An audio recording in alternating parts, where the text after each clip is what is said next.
عین عنفوان شباب میں میری صحبت ایک ایسے صاحب حال صوفی سے رہی ہے جو بظاہر ایک کتب فروش تھے مگر مرچٹلہ نیوی میں ملازمت کی وجہ سے جہاں گرد تھے۔ انہی کے خصوصی کرم، توجہ اور استدلال کی بدولت میں نے الحاد سے معرفت الہی کا سفر طے کیا تھا۔ شیخ ظہور صاحب نے مجھے مولانا مودودی رحمۃ اللہ علیہ کی کتاب تنقیحات کے مضمون اقلیت کا فریب سے آشنا کیا اور جس نے میرے اندر کھڑی الحاد کی عمارت کو ایک دم متزلزل کر دیا تھا۔ شیخ صاحب سے زیادہ عالمی سیاسی امور پر میں نے کسی شخص کی دسترس نہیں دیکھی۔ جب کبھی ان کے ہاں ٹھہرنے کا اتفاق ہوا، ان کا معمول یہ تھا کہ فجر کی نماز کے بعد اپنا ٹرانسسٹر ریڈیو کھولتے اور امریکہ سے لے کر جاپان تک تمام ممالک کے حالات حاضرہ کے اردو اور انگریزی پروگرام اور خبریں سنتے اور پھر یہی عمل عشاء کے بعد بھی دہراتے۔ سمندروں کے سفر کا وسیع تجربہ تھا، اس لیے جب وہ اپنا تجزیہ بیان کرتے تو تاریخی، جغرافیائی اور معاشرتی پس منظر کو یوں قرآن و حدیث کی روشنی میں سمجھاتے کہ سب کچھ روز روشن کی طرح واضح ہو جاتا۔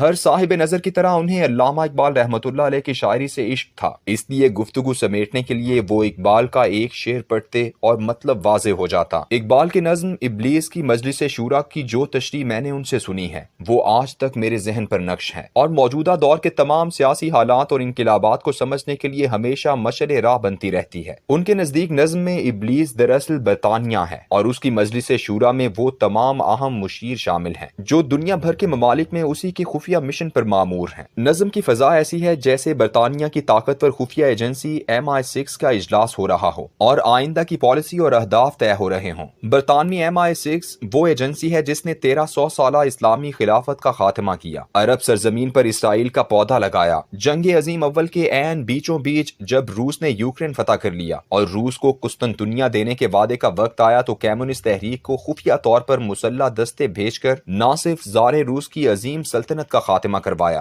بلکہ آرتھوڈاکس چرچ کا آیا صوفیہ میں واپس جانے کا خواب بھی کچل کر رکھ دیا۔ ابلیس کی مجلس شورا میں آج کی دنیا میں رائج تمام نظام ہائے حکومت پر ابلیسی شکنجے، مذاہب کی ذلت و رسوائی، امت مسلمہ کا زوال اور دنیا میں برسر پیکار قوتوں کی معاشی و سیاسی کشمکش پر ایک وسیع بحث ہے۔ اقبال کی یہ نظم ان کی زندگی کے آخری ایام یعنی 1935 کے بعد کی ہے۔ اقبال کی اس نظم میں جو بصیرت ہے اس کا ماخذ خالصتاً قرآن کی تعلیمات اور سید الانبیاء صلی اللہ علیہ وآلہ وسلم کی احادیث ہیں، خصوصاً وہ احادیث جو آخر الزماں کے بارے میں ایک وسیع و عریض دجالی نظام کے دنیا پر چھا جانے کی خبر دیتی ہیں۔ اقبال اسے ابلیسی نظام سے مانون کرتا ہے۔ پہلا مشیر اپنی گفتگو کا آغاز کرتے ہوئے کہتا ہے، اس میں کیا شک ہے کہ محکم ہے یہ ابلیسی نظام۔ اس اہم مشاورتی اجلاس میں تمام مشیروں کی گفتگو کے بعد ابلیس یعنی برطانیہ اپنے غلبے، قوت اور دنیا بھر میں پھیلائے ہوئے اپنے ابلیسی نظام کی مختلف جہتوں پر تفصیلی گفتگو کرتا ہے اور جمہوریت، بادشاہت، اشتراکیت، کلیسا وغیرہ کو اپنے ہی لگائے ہوئے پودے بتاتے ہوئے امت مسلمہ کی بیداری سے ڈراتا ہے اور پھر آنے والے مستقبل میں اپنی منصوبہ بندی سے بھی پردہ اٹھاتا ہے۔ اس منصوبہ بندی میں وہ یورپ کے حوالے سے یہ انکشاف کرتا ہے،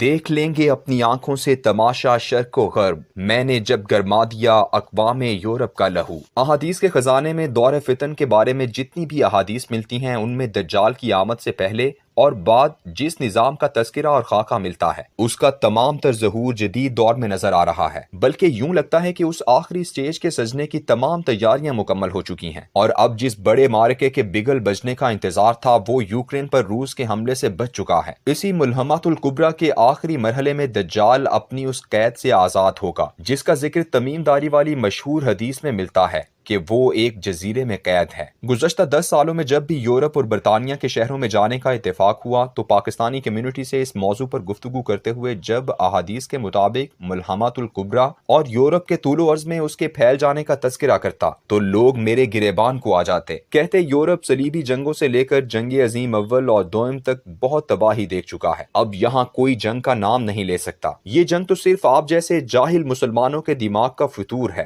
ہم یورپ کے مہذب لوگ ہیں۔ انہوں نے جنگ، قتل و غارت اور اسلحے کی خرید و فروخت اب تیسری دنیا تک محدود کر دی ہے، لیکن روس نے جب سے اپنی تباہ شدہ معیشت کی راکھ سے دوبارہ انگڑائی لی ہے تو اس کی اس اٹھان کو دبانے کے لیے پورا ابلیسی نظام ایک دم متحرک ہو چکا ہے۔ پیوٹن کا روس ان چالوں کو خوب جانتا تھا کیونکہ وہ 2 دفعہ ان کے ہاتھوں تباہ ہو چکا ہے۔ اس کو اندازہ ہے کہ یورپی یونین تو صرف ایک کٹ پتلی ہے جبکہ اس خطے میں تمام فطور کا ماخر صرف اور صرف برطانیہ ہے اور امریکہ بھی اسی کے ہاتھ میں کھیلتا ہے۔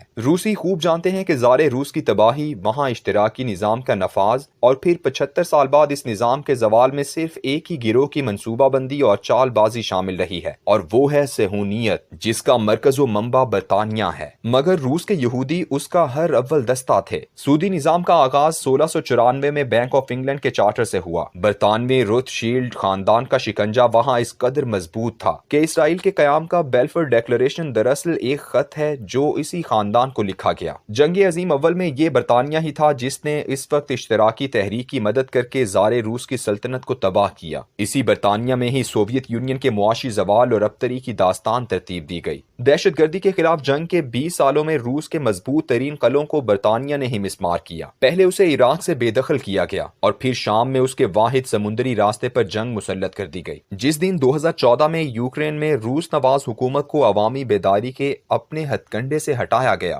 روس کو اسی دن پوری سازش کے تانے بانے کا اندازہ ہو گیا تھا، اسی لیے اس نے فوراً کرائمیا پر قبضہ کر لیا۔ اس کے بعد میں نے اہل نظر کی وارننگ کے حوالے سے بار بار لکھا کہ تیسری عالمی جنگ کا آغاز اب اس وقت ہو جائے گا جب روس یوکرین پر حملہ کرے گا، لیکن کوئی اس پر یقین نہیں کرتا تھا۔ اب یہ معرکہ برپا ہو چکا ہے اور آج حالات و معاملات جس طرف جا رہے ہیں وہ بہت ہولناک ہیں۔ روس نے یوکرین پر حملہ تمام نتائج کو سوچ سمجھ کر کیا ہے اور اپنے اس خوف سے نکلنے کے لیے وہ بالآخر ایک دن برطانیہ پر بھرپور حملہ کر دے گا۔ اہل نظر اس حملے کی اطلاع کئی سالوں سے دیتے چلے آ رہے ہیں۔ ان کے نزدیک اس جنگ کے نتیجے میں برطانیہ شاید دنیا کے نقشے سے ہی غائب ہو جائے۔ عالم بالغیب صرف اللہ کی ذات ہے۔ یہ صرف اندازے ہیں جو سید الانبیاء صلی اللہ علیہ وآلہ وسلم کی پیش گوئیوں کی روشنی میں اہل نظر کرتے رہتے ہیں۔ یہ غلط بھی ہو سکتے ہیں، لیکن بظاہر ایسا لگتا نہیں ہے کہ یہ غلط ہوں، کیونکہ تصویر بالکل واضح ہوتی جا رہی ہے۔ رہے نام اللہ کا۔